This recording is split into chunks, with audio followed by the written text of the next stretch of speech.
ஒரு இருட்டு பக்கம் இருக்கு, ஒரு டார்க் பேஜ்.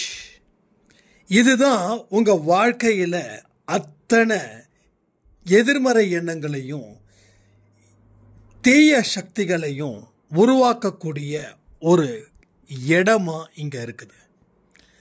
இதுல ஒன்று இல்லை, ரெண்டு இல்லை, தீய சக்திகள் ஏகப்பட்டது இருக்குது. அந்த இடத்துக்கு நீங்க போனாதான் அதை விரட்ட முடியும். வாழ்க்கையில் பயத்தை சாயப்பாவோட பாதத்தில் வைங்க, தைரியத்தை உங்கள் மனதில் வைங்க. இதை நீங்கள் செய்ய ஆரம்பிச்சிட்டா கண்டிப்பாக உங்கள் கை ஒரு வெற்றி கோப்பையை பிடிக்கக்கூடிய ஒரு கையாக மாறும். காரணத்தை சொல்லிக்கிட்டு வாழ்க்கையை மறுபடியும் பின்னாடி கொண்டு போவாதீங்க. ஒவ்வொரு பதிவும் ஒரு வாய்ப்பு. நாளை நமதே இல்லை, இந்த நொடி இன்றே நமது சகாப்தம். நம்ம இன்னைக்கே எழுதலாம். எழுதுவதற்கு பேனா தேவையில்லை, மனசில் உறுதியோட சொல்லுங்க, கடவுளே நான் வெற்றி பெறுவேன், கடவுளே நான் சாதிப்பேன் அப்படின்னு சொல்லுங்க. இந்த பதிவு ஒரு பெரிய தாக்கத்தை ஏற்படுத்தும், ஒரு தீராத தாகத்தையும் ஏற்படுத்தும். ஏன்னா எந்த இடத்துல நீங்கள் நிற்கிறீங்கன்றத இந்த பதிவு அப்பட்டமாக சொல்ல போகுது. அங்கே இருந்து என்ன செய்யணுன்றதையும் சொல்ல போகுது. கீழே விழுந்திருக்கீங்க, எப்படி வரணுன்றதுக்கு உண்டான வழி, அந்த வழியில் வரும்போது உங்கள் வாழ்க்கை எவ்வளவு மாற்றத்தை ஏற்படுத்த போகுது தெரியுமா? கடவுளுடைய அனுக்கிரகம், கடவுளோட பார்வை உங்கள் மீது முழுவதுமாக இருக்குது.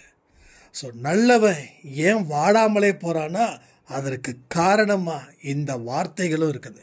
அதை கேளுங்க. ஒரு பெரிய உற்சாகம் ஒரு கரை புரண்டு ஓடும். அடுத்த சில நிமிடத்தில் உங்களுடைய மிகப்பெரிய சக்தி உங்களுக்குள்ளே இருக்குதுன்றதையும் நீங்கள் தெரிஞ்சுக்கிட்டு கடவுளுக்கு நிச்சயமாக நன்றிகளையும் சொல்வீர்கள்.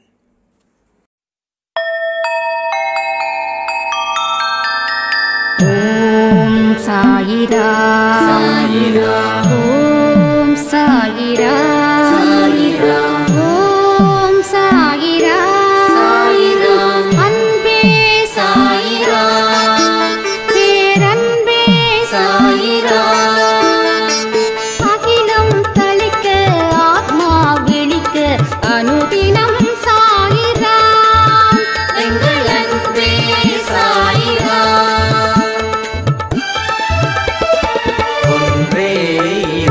ஒன்றே பூமிக்கென்றும் சாயிரா, சரணம் சாயிரா, நன்றே செய்து வாழ்வோம், நாம் ஒன்றே செய்து வாழ்வோம், அன்பே சாயிரா.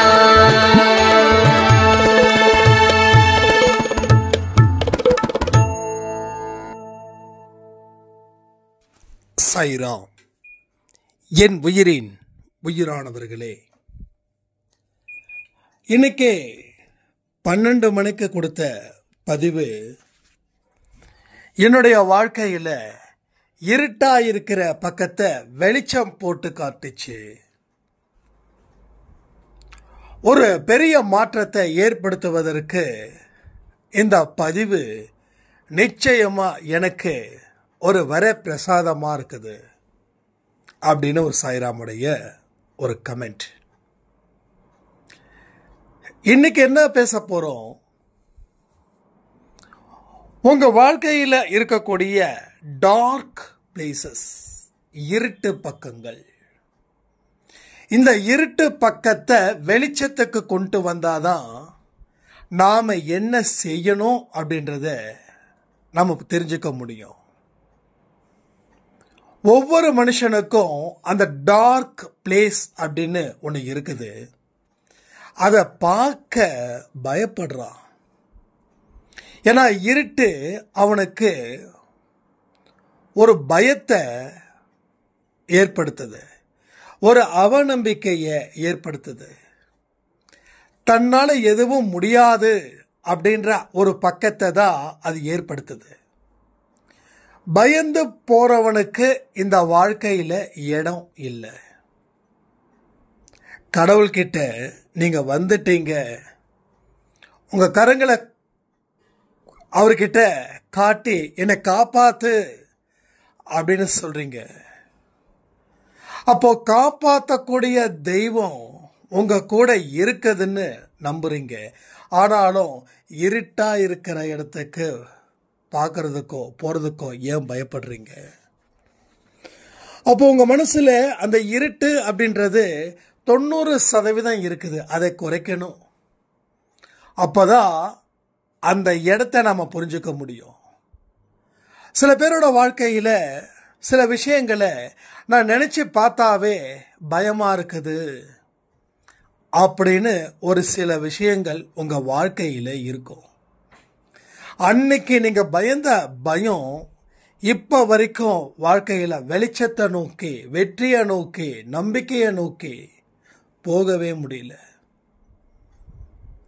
உங்களை முதல்ல அவர்கிட்ட ஒப்படைக்கணும். ஒப்படைச்சதுக்கு அப்புறம்தான் அவர் செய்ய வேண்டிய வேலைகளை செய்வார்.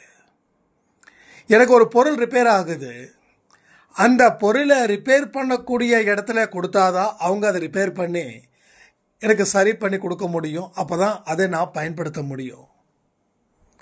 நம்ம கர்ம வினைகளினால, நம்ம செய்த செயல்களினால நாம டோட்டலா ரிப்பேர் ஆகியிருக்கிறோம். இந்த ரிப்பேரை சரி பண்ணணும்னா அவர்கிட்ட ஒப்படைக்கணும். ஒப்படைச்சதுக்கு அப்புறம் சில நாட்களில் அவர் நம்மளை சரி பண்ணிடுவார். அது மாதிரிதான் இந்த ருத்ரதாண்டவ பயிற்சி. இன்னைக்கு காலையில் சொன்ன அந்த 10 நாளுக்குள்ள சில மாற்றங்கள் ஏற்படும் அப்படின்னு சொன்னோமே, அது எல்லாமே அதனுடைய ரிலேட்டடு தான். நீங்க பதிவுகளை ஏன் கண்டினியூவா பார்க்க சொல்லுற அப்படின்னா, ஒரு பதிவுக்கும் இன்னொரு பதிவுக்கும் கனெக்டிவிட்டி நிச்சயமா இருக்கலாம். இருக்குன்னு சொல்ல முடியாது, இருக்கலாம். ஏன்னா ஒவ்வொரு நாளும் அந்தந்த அன்னைக்கு தான் நான் பேசுறேன். முன்கூட்டியே நான் பேசுறதே இல்லை.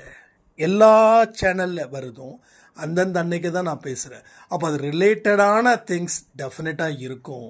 அப்போ நீங்க கவனத்தோட கேட்கும் போதும், தொடர்ந்து பதிவுகளை கேட்கும் போதும் உங்களுக்கு தேவையான அத்தனை மெசேஜஸ் அதுல கிடைக்கும். அப்ப வாழ்க்கையில நாம தவிர்க்கணும் அப்படின்னு நினைச்ச சில விஷயங்கள் தவிர்க்கிறது நல்லது. ஆனா பயத்தினாலே இதை தவிர்த்த அப்படின்னு சில விஷயங்கள் தவிர்ப்பது கெட்டது. ஏன்னா அது அந்த இடத்துல பிசாசு இருக்குது, பூதம் இருக்குது, பேய் இருக்குது, ஆவி ஒளாவுது அப்படின்னு சொல்லியிருப்பாங்க. அதனால நாம அவங்க சொன்னதை நம்பினதால அந்த இடத்துக்கு போகல. இப்போ கடவுளோட துணையோட அந்த நம்பிக்கைக்கு அவநம்பிக்கை ஏற்படுத்தின இடத்துல நீங்க நம்பிக்கையோட போய் பார்த்தீங்கன்னா அந்த இடத்துல நீங்க ஜெயிக்கிறீங்கன்னு அர்த்தம். அந்த இடத்துல நீங்க ஜெயிக்க போறீங்கன்னு அர்த்தம். அப்ப கவலைகளை மற, கவலைகள் ஏற்படுத்தக்கூடிய பயத்தை மற, நீ நல்ல நடைபோடு.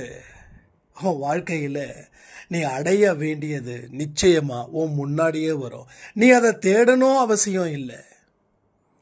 தேடி தேடி தேடி போகணும்னு எவன் சொன்னான்? நீ தேடவே வேண்டாம், உன் முன்னாடியே வரும். நீ கேட்கிற ஒரு வெற்றி உனக்கு முன்னாடியே வந்து நிற்கும். நீ அதை தேடி போனா கிடைக்காது.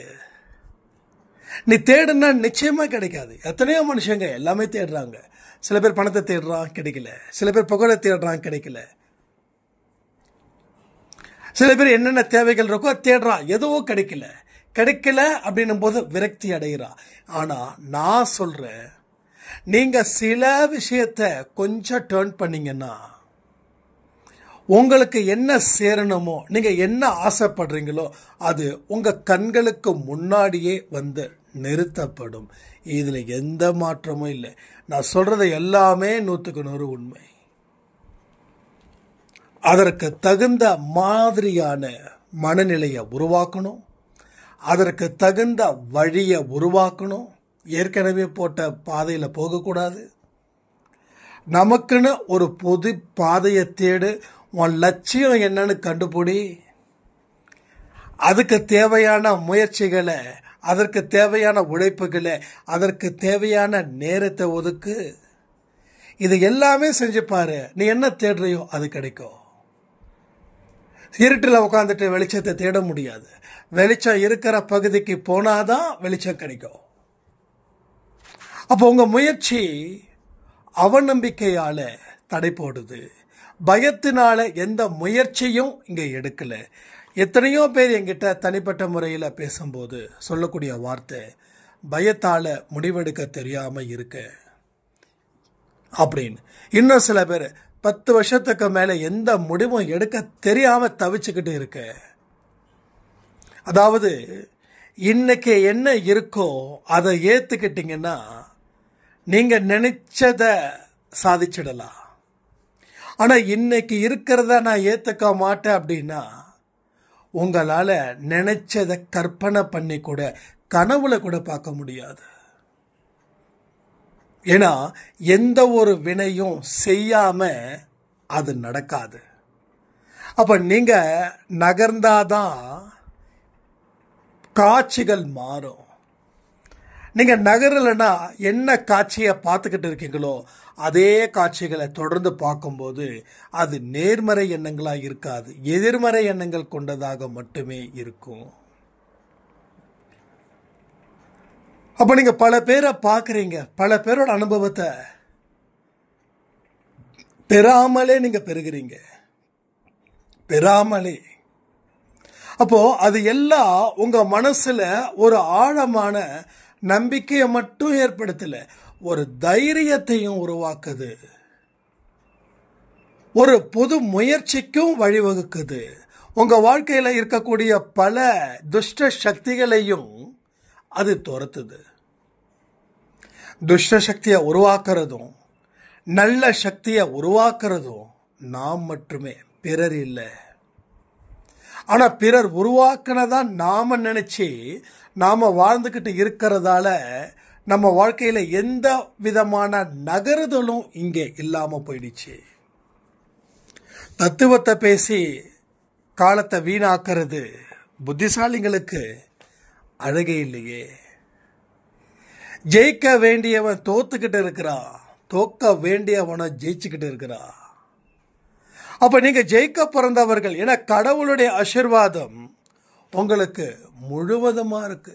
ஒரு கெட்டவன் ஜெயிக்கிறான், நல்லவன் ஜெயிக்கல. ஏன்னா நல்லவன் நல்லவனா மட்டும்தான் இருக்கான், தைரியமானவனா, முடிவெடுக்கிறதுக்கு கூட பயப்படுறவனா, அடுத்த நிமிஷம் என் வாழ்க்கை எப்படி போகும் அப்படின்ற இடத்துல அவன் பயந்து நடுங்கி அஞ்சி அவன் வாழ்க்கையில எதையுமே செய்யாதவனா இருக்கும்போது கடவுளால் என்ன செய்ய முடியும்? அதாவது ஒரு சின்ன எங்கேயோ படிச்ச அது ஞாபகத்துக்கு வருது. நல்லவனா கடவுள் காப்பாத்திடணுமா, நீ வல்லவனா இருக்க வேண்டாமா? அவங்களுக்கு சரியான ஒரு பதிலடி. ஒரு கொலை பசியில ஒரு சிங்கம் இல்ல சிறுத்தை இல்ல புலி ஏதோ ஒண்ணு அந்த மிருகத்துக்கு முன்னாடி ஒரு மனுஷன் மாட்டிக்கிட்டான். இப்போ அந்த விலங்குக்கோ பசி, இவனை அடிச்சு சாப்பிடணும் அப்படின்னு முடிவு பண்ணிடுச்சு. இவன் கடவுளை வேண்டுறான். அடுத்தது புலிகிட்ட சொல்லுறான், நான் இது வரைக்கும் ஆடை சாப்பிட்டதில்லை, கோழியை சாப்பிட்டதில்லை, எந்த உயிரினத்தையும் நான் கொன்னது கிடையாது, என்னை விட்டுடு அப்படின்னா அந்த சிறுத்தையோ புலியோ சிங்கமோ சரி இவன் எந்த உயிரினத்தையும் கொல்லல, அதனால இவனை விட்டுட்டு போயிடலான்னு சொல்லி போயிடுமா? இல்லை, அவன் அந்த விலங்குக்கு பசிக்குதுன்றது மட்டும் தெரிஞ்சு அவனை அட்டாக் பண்ணுமா? ரெண்டில் எதை பண்ணும்? அதாவது ப்ராக்டிக்கலாக திங்க் பண்ணுங்க, ப்ராக்டிக்கலாக திங்க் பண்ணுங்க. அப்போ என்ன பண்ணும்? அவன் என்ன சொன்னாலும் அதுக்கு தெரியாது, அவன் என்ன பண்ணாலும் அதுக்கு தெரியாது, அதுக்கு இவன் பேசுறத புரியாது. என்ன பண்ணும்? ஒரே பாய்ச்சல் முடிஞ்சிடுச்சு. அப்போ நல்லவனை கடவுள் காப்பாற்றணுமா? காப்பாத்திடுவாரா? அப்போ நல்லவனை கடவுள் காப்பாற்றுவார்னா நல்லவன் ஏன் கெட்டவனை விட சந்தோஷமா வாழ முடியல? என்ன தெரியுமா விஷயம்? நீ நல்லவன் சொல்லி முகமுடிய போட்டுக்கிட்டா எங்கேயும் நடக்காது. முகமுடிய கழட்டு. நீ நல்லவனா இருக்கிறது தான் நியாயம். ஆனா நீ நல்லவனா இருக்கிறதே உனக்கு ஆணவ செருக்கு வந்து நிக்குது. அதனால உன் வாழ்க்கையில பாதி இழந்த, இன்னொரு பாதிய உன்னோட திறமைய நீ வளர்த்துக்கல. மற்றவனை கம்பேர் பண்ணி நீ உயர்ந்த, ஆனா நீ உயர்ந்ததா நினைச்ச, ஆனா தாழ்ந்த நிலையில தான் நீ நிக்கிற. உன்னோட முயற்சி, உன் உழைப்பு, உன் படிப்பு, உன் திறமை, உன்னுடைய தொழில் எல்லாத்துலேயும் நீ கீழே இறங்குன. அதை செய்யணும். அதுக்கு நீ உனக்கு இருக்கிற திறமையை பயன்படுத்தி வல்லவனா மாறி இருந்தனா நீ ஜெயிச்சிருப்ப. நல்லவன் ஏன் கண்ணீரோட சாகிறான் அப்படின்னா அவன் எதையுமே முயற்சி பண்ணல. அதுதான் பெரிய பிரச்சனை. என்னைக்குமே இந்த சிங்கத்துக்கு அதை ஞாபகம் வச்சுக்கோங்க. அப்போ நாம நல்லவனா இருந்தா மட்டும் பத்தாது, அதை தாண்டினா ஒன்று இருக்கு. அதுவும் இருந்தாதான் கடவுள் அடுத்த கதவுகளை காட்டுவாரு. இல்லாட்டி அடைக்கப்பட்ட கதவு அடைக்கப்பட்டதாகவே போயிடும். அப்ப அங்க போய் நீங்க கேட்க முடியாது. மேல் லோகத்தில் போயிட்டு என்னை ஏன் இப்படி பண்ண, நான் என்ன செஞ்சேன், நான் அவ்வளோ தீங்குகள் செஞ்சிட்டேன்னா என்னை வந்து நீ வஞ்சிக்கிற, எனக்கு அநியாயமா நீ தண்டிக்கிற அப்படின்னு சொல்லவே முடியாது. அங்கே போனவொடனே நமக்கு முன்னாடி படம் ஓடும். அப்போ நமக்கே புரிஞ்சுக்குவோம். நம்ம என்ன சொல்லுவோம்? குற்றத்தை ஒத்துக்கிறேன் கடவுளே அப்படின்னு சொல்லுவோம். அப்போ அங்கே சில விஷயங்கள், தண்டனைகளாக நடக்கும். அதுக்கப்புறம் கடவுள் முடிவு பண்ணுவார், இவன் எந்த வீட்டில் யாருக்கு பிறக்கணும், எந்த சூழ்நிலையில் இவன் பிறக்கணும். பிறக்கும் போதே பட்டினியோட பிறக்கணுமா, இல்லை பிறக்கும் போதே ராயல் ஸ்பூனோட பிறக்கணுமா, கோல்டன் ஸ்பூனோட பிறக்கணுமா, இதெல்லாம் கடவுள் முடிவு பண்ணுவார். நல்ல வயிற்றுல பிறக்கணுமா, இல்லை மோசமான இடத்துல பிறக்கணுமா, இது எல்லாமே நடந்திருக்குது. எல்லாமே நடக்கும், எல்லாமே நடக்கும். ஸோ நாம் முடிவு பண்ணக்கூடிய வாழ்க்கை கடவுள் திருப்பி நமக்கு கொடுக்குறார். கடவுள் முடிவு பண்ணலை, வேற எவனும் முடிவு பண்ணலை. நான் தான் முடிவு பண்ணுறேன் என் வாழ்க்கையை. அந்த மனநிலை உங்களுக்கு இருந்துருச்சுன்னா நீங்கள் கையில் எடுக்கிற அத்தனையும் பொக்கிஷமாக மாறும், இல்லைன்னா விஷமாக மாறிடும். இன்னைக்கு பல மனுஷங்க பொக்கிஷத்தை எடுக்கலை, கையில் விஷத்தை எடுக்கிறாங்க. அதை தான் பொக்கிஷமாக நினைக்கிறாங்க. அது ஆரம்பத்தில் எதுவும் பண்ணல, போக போக தான் கொஞ்சம் கொஞ்சமாக பண்ணுது. அப்போ தான் தெரியுது நாம் எடுத்த விஷயம் பொக்கிஷம் இல்லை, விஷம் அப்படின்னு. ஏன்னா விஷம் அப்படின்னா உடனே செத்து போயிட்டா பிரச்சனை இல்லை, ஸ்லோ பாய்சன். இப்போது நிறைய சாப்பாடு சாப்பிட்றோம் ஹோட்டல்லாம், எவ்வளோ taste, what a wonderful taste. என்கிட்ட சில பேர் சொல்லுவாங்க, அந்த ஹோட்டலுக்கு போங்க பிரியாணி செம்ம டேஸ்ட்டாக இருக்கும் அப்படின்னு. ஸோ எதெல்லாம் டேஸ்ட்டாக இருக்குதோ அதெல்லாம் அங்கே என்னமோ பண்ணுறான்னு அர்த்தம். ஏன் வீட்டில் அந்த டேஸ்ட்டு வரதில்லை, ஏன் வெளியில் அந்த டேஸ்ட்டு வருதுன்னா நம்ம வீட்டில் தேவையானதை மட்டும்தான் போட்டு சமைக்கிறோம், வேறு எதுவும் தெரியாது. ஆனால் ஹோட்டலில் அவன் 1008 விஷயம் வச்சுருக்கிறான். அதை டேஸ்ட் ஆக்கிறதுக்கும் அதை வந்து அப்படியே இது பண்ணுறதுக்கும். எண்ணெயை நம்மலாம் 1 லிட்ரு, எனக்கு தெரியல எவ்வளோ ஊற்றுவாங்க அப்படின்னு, நம்மளாம் 1 லிட்டர் ஊற்றுனா அவன் 5 லிட்டர் எண்ணெயை ஊற்றுவான். அவன் என்னென்னமோ போடுவான், சாப்பிட்லாம், நல்லா தான் இருக்கும் டேஸ்ட்டு. வீட்டில் சாப்பிட்றத விட செம்ம சாப்பாடு. ஆனால் தொடர்ந்து சாப்பிட்டா என்ன பிரச்சனை வருமோ எல்லா பிரச்சனையும் வரும். ஏன் கிட்னி கூட பாதிக்கப்படும் உணவின் மூலமாக. ஒரு தவறான உணவை சாப்பிட்டா என்ன ஆகும்? கிட்னி பாதிக்கப்படும். கிட்னி தான் மெயின் சென்டர் நம்மளோட பாடிக்கு.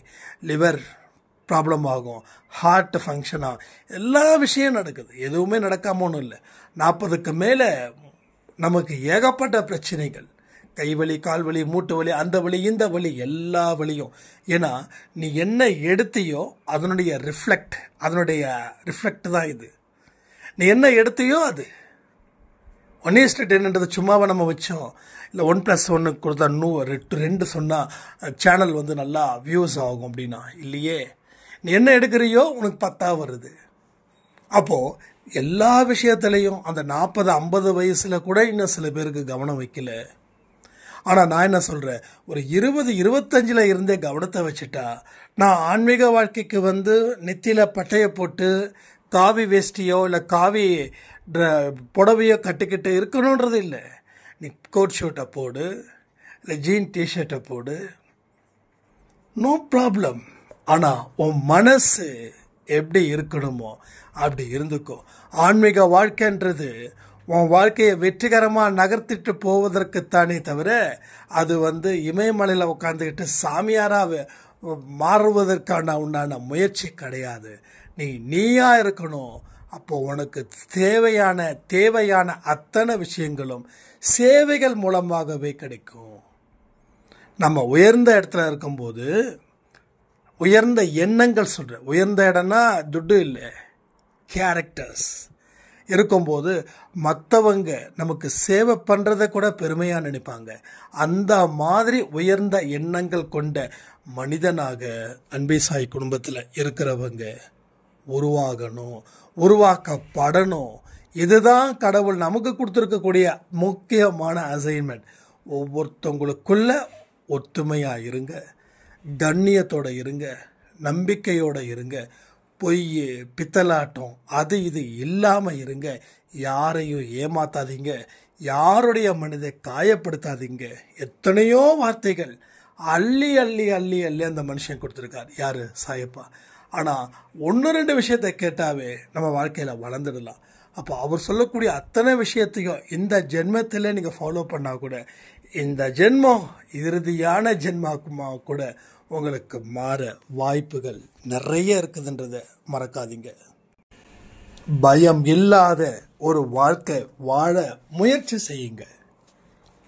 எடுத்த உடனே சட்டுன்னு போயிடாது. முயற்சி முயற்சி முயற்சி. மனுஷனா பிறகுறவன் சாகிற வரைக்கும் முயற்சி செஞ்சுக்கிட்டே இருக்கணும். முயற்சியை நிறுத்திட்டா அவனுடைய முன்னேற்றம் அதோட முடிஞ்சதுன்னு அர்த்தம். நமக்குள்ள கேள்விகள்லாம் இருக்கும். ஒரு காலத்தில் நான் எப்படி வாழ்ந்தேன்? எஸ், ஏன் வாழ்ந்தீங்க? அப்போ உங்கள் ஏஜில் இருக்கிறவங்க வாழாமல் இருந்தாங்களே, அவங்க என்ன? அப்போது நிறைய விஷயங்கள் நம்மளை பற்றி யோசிக்க நேரம் இல்லை. ஒரு காலத்தில் நீங்கள் சிறப்பாக வாழ்ந்தீங்கன்னா நீங்கள் முயற்சி செஞ்சீங்க, சிந்திச்சிங்க, உழைச்சிங்க, அதற்கு உண்டான வழியை உருவாக்குனீங்க, அதனால் நீங்கள் முன்னேறினீங்க. அப்போ ஒரு ஸ்டேஜுக்கு மேலே போகும்போது முயற்சியை நிறுத்தினீங்க. ஸோ எல்லாமே இங்கே முடிஞ்சுது. இப்போ மறுபடியும் முயற்சி நீங்கள் எடுக்கணும். அப்போது நீங்கள் முயற்சி எடுக்கக்கூடிய அந்த பீரியட்ஸ் 1 நாள் 2 நாள்னா பரவாயில்ல, கிட்டத்தட்ட பல வருஷம் ஆச்சு. பல வருஷம் நம்ம மனசில் எந்தெந்த எண்ணங்களோ உள்ள புகுந்து இருக்குது. சரியில்லாதது அப்படின்னு நினச்சத சரியானதாகவும், சரியானது அப்படின்றத சரி இல்லாததாகவும் இங்கே மாறுச்சு. புரியுதா உங்களுக்கு? இங்கே மாறுச்சு. இதன் மூலமாக தான் நம்ம நிறைய பாதிக்கப்பட்டோம். அப்போ நம்ம வாழ்க்கையில் முயற்சிகளை என்னைக்கு நிறுத்தினமோ முன்னேற்றத்துக்கு முட்டுக்கட்டை நாம போட்டோம். நாம ரீசன் வச்சோமே தவிர அது ரீசன் உண்மையா இல்லை. இவனால என் வாழ்க்கை போயிடுச்சுன்னு ஒரு காரணத்தை வச்சோம். அந்த காரணம் உண்மையா இல்லை. அந்த காரணத்தை ஏற்றுக்க முடியல. இந்த பிரபஞ்சத்தால், உங்கள் வாழ்க்கை முறையால், சாயப்பாவில், இல்லை உங்கள் அம்மா, உங்கள் அப்பா, உங்கள் வெல்விஷர் யாராலையும் ஸோ அந்த ரீசனை அக்செப்ட் பண்ண முடியல. ஏன்னா அந்த ரீசன் சரியில்லை. எங்கள் அம்மாவையும் அப்பாவையும் காப்பாற்றுறதுக்காக தான் நான் கொள்ளை அடித்தேன் அப்படின்னா அப்போ அது சரியாயிடுமா? சரியாயிடுமா? யாராவது ஒத்துக்க முடியுமா? சரி, இதை ஒத்துக்கிட்டா என்ன ஆகும்?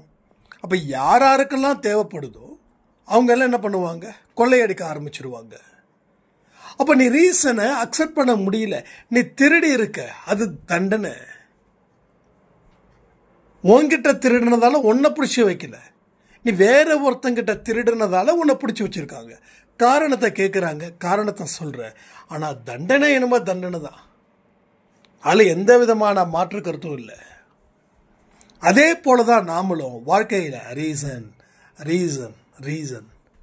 நான் குண்டா இருக்கிறதுக்கு காரணம் எங்கள் வீடு, நான் ஒல்லியாக இருக்கிறதுக்கு காரணம் எங்கள் வீடு. இது நேச்சுரலாக ஒருத்தங்க சொன்னாங்க. நான் நல்லா தாங்க ஃபுட் ஹேபிட்டில் கரெக்டாக இருந்தேன். ஆனால் எங்கள் வீட்டில் தான் அதை பண்ணாங்க, இதை பண்ணாங்க, சாப்பிட வேண்டிய சிச்சுவேஷன் வந்தது, சாப்பிட்டேன். இன்னைக்கு நான் ரொம்ப ஓவர் வெயிட்டாக இருக்கேன். டாக்டர் வந்து எனக்கு பிபி சுகர் எல்லாமே இருக்குதுன்ட்டாங்க அப்படின்னு. அப்போ ரீசன் எஸ், அவங்க வீட்டில் சொன்னால் நீங்கள் ஏன் அக்செப்ட் பண்ணீங்க? அப்போது உங்களுக்கு அது பிடிச்சது, இன்னொருத்தவங்க சாப்பிட சொன்னாங்க, அதனால் சரி. இப்போ அவங்க சொன்ன ரீசன் கரெக்டாக இருந்தால் உங்களுக்கு உடம்புல எந்த பிரச்சனையும் வந்திருக்காது. நீங்கள் காரணத்தை சொன்னீங்க, அந்த காரணத்தை அக்செப்ட் பண்ண முடியல. இது ஒரு உதாரணம். இதை வச்சு நீங்கள் எந்த இடத்துல கீழே இறங்கி இருக்கன்னு யோசிச்சு பாருங்க. அப்போ யோசிக்க ஆரம்பிச்சுட்டா மேலே வந்துடுவீங்க. அவ்வளோதான், ஒரே ஒரு விஷயந்தான். கீழே இருக்கிறவன் மேலே வர்றது ரொம்ப ஈஸி. ஆனால் முதல்ல அவன் அதை அக்செப்ட் பண்ணணும், அவன் அதை ஏற்றுக்கணும். ஸோ ஏற்றுக்கக்கூடியவனால் மட்டும்தான் இனி பெற முடியும். நான் ஏற்றுக்க மாட்டேன்ப்பா, 1000 சொல்லு, அவனால தான் என் வாழ்க்கை போயிடுச்சு. இந்த வார்த்தை எத்தனை பேர் எத்தனை தடவை சொல்லியிருப்பீங்க? அவனால தான் இந்த வாழ்க்கை போயிடுச்சுன்னு எத்தனை தடவை நீங்கள் சொல்லியிருப்பீங்க? எத்தனை நிமிஷம், எத்தனை நொடி, எத்தனை மணி நேரம், எத்தனை மாதம், எத்தனை வாரம், எத்தனை வருஷம் நீங்கள் சொல்லியிருப்பீங்க. இப்போ தெரியுதா ஏன் மேலே வரலை அப்படின்னு? எங்கள் சார் சொன்னது தான். காரணத்தை சொன்னால் முன்னேறவே முடியாது. நேரத்தை நீ யூட்டிலைஸ் பண்ணிக்கணும். நீ நேரத்தை யூட்டிலைஸ் பண்ணிக்காம இதுக்கு காரணம் அவன் என்னை கூப்பிட்டான், நான் சினிமாவுக்கு போனேன், அவன் என்னை கூப்பிட்டான், நான் அங்கே போனேன், இவன் என்னை கூப்பிட்டான், அதனால் படிக்க முடியலன்னா நீ உனக்கு அறிவுன்றது இல்லையா அப்படின்னு கேட்டார். நம்ம சொன்னோம் அசைன்மெண்ட் ஏன் எழுதலை? நம்ம இல்லை சார், இது மாதிரி இவன் கண்டிப்பாக வெளியில் போய் தான் ஆகணும் அப்படின்னு சொல்லி கூப்பிட்டான், அதனால் நாங்கள் வெளியில் போயிட்டோன்னு சொல்லி அன்னைக்கு யார் கிளாஸ்க்கு வரலையோ அவன் மேலே கிளாஸ் ஃபுல்லாக தூக்கி போட்டோம். இல்லைன்னா இன்டர்னல் மார்க்கில் கை வச்சிருவாங்க. அப்போ தான் அவர் சொன்னார், அவன் கூப்பிட்டான்னா நீ போயிடுவியா? சரி, அவனை சாக போகிறேன் அப்படின்னு சொல்கிறான், நீ அவன் கூட போயிடுவியா அப்படின்னு. அன்றைக்கி உண்மையிலே இன்டர்னல் மார்க்கில் கையை வச்சுட்டார் எல்லாருக்குமே. அன்றைக்கி அவர் சொல்கிறாரு, அதாவது நீங்கள் ரீசன் சொல்லாமல் என்னால் முடியலைங்க அப்படின்னு சொல்லியிருந்தா கூட நான் மன்னிச்சிருப்பேன். இன்னொருத்த மேலே பழியை தூக்கி போட்டால் அதுக்கு ஒரு காரணத்தை சொல்லிங்களே. எல்லாருக்கும் இன்டர்னல் மார்க் கட்டு, 20 மார்க்கு கட்டு. ஸோ 40 எடுத்தா ஐ திங்க் 50 எடுத்தால் பாஸ்ன்னு நினைக்கிறேன். ஆமாம், 50க்கு 70, சாரி 200க்கு தான் மார்க்கு, 70 எடுத்தால் பாஸ். அப்போ 20 மார்க்கு அழகாக லட்டு மாதிரி கொடுத்துருவாங்க. இப்போ 20 மார்க்கு கட், அப்போ 50 மார்க், அப்போ 70 மார்க்கு ஃபுல் மார்க்குக்கு படிக்கணும். நமக்கெல்லாம் அவ்வளோ சீக்கிரம் வருமா? எந்த இடத்துல நம்ம அந்த 20 மார்க்கு வரலையோ அப்போ வெளியில் காலேஜ் முடித்ததுக்கப்புறம் தான் அந்த அரியரை நம்ம கிளியர் பண்ண வேண்டிய நிலைமை வந்துச்சு. அப்போது உடனுக்கு உடனே தண்டிச்சார். இப்போ அந்த தண்டிக்கிறதா தான் இங்கே உங்ககிட்ட நான் பேசிகிட்டு இருக்கேன். காரணத்தை சொல்லாதீங்க, சொன்னீங்கன்னா வாழ்க்கையில் உருப்படவே மாட்டோம். எனக்கு ஒரு சான்ஸ் கிடைச்சிது, கடவுள் வாய்ப்பு கொடுத்தாரு. அதாவது அந்த டிகிரி முடிக்கிறதுக்கு சொல்கிறேன். சில இடத்துல சான்ஸ் இல்லைன்னா என்ன ஆயிருக்கும்? ஸோ நம்ம அப்படி தான் பண்ணிகிட்ருக்கோம். வாழ்நாள் முழுவதும் ரீசனை தேடுறோம். உங்களுக்கு தெரியாது என் கணவரை பற்றி, உங்களுக்கு தெரியாது என் மனைவியை பற்றி, உங்களுக்கு தெரியாது என் மாமனார் மாமியாரை பற்றி. என்ன தெரியணும்? என்ன அப்படி தெரிஞ்சுக்கணும்? எனக்கு தெரியாததுன்றது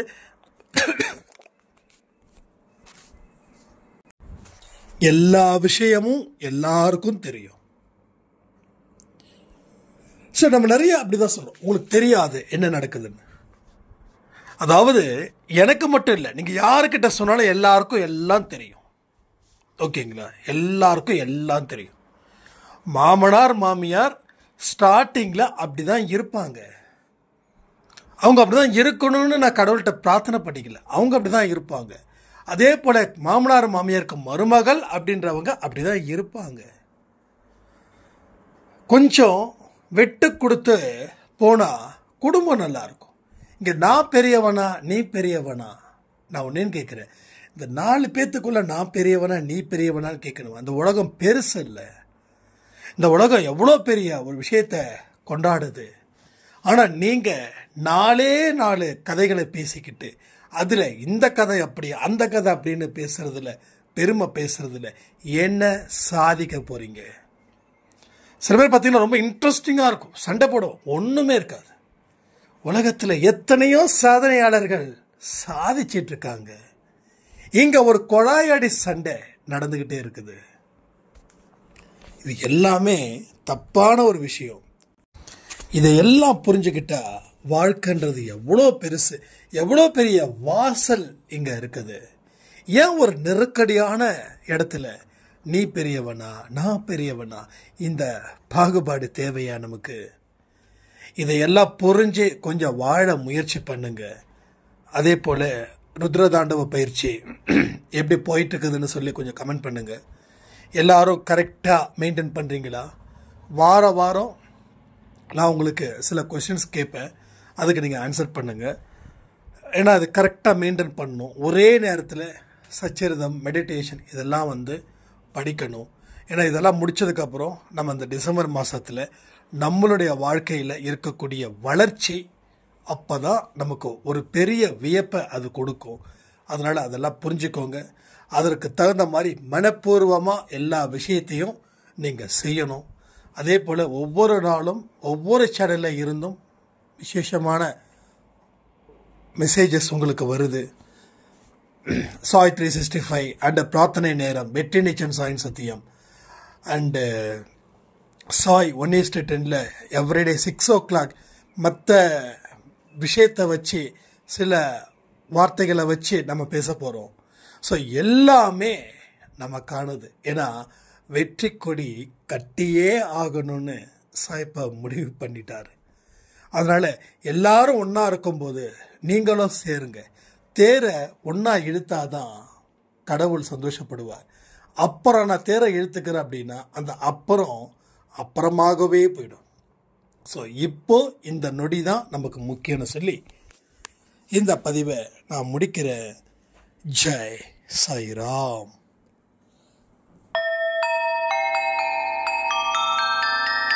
ஓம் சாயிராம்.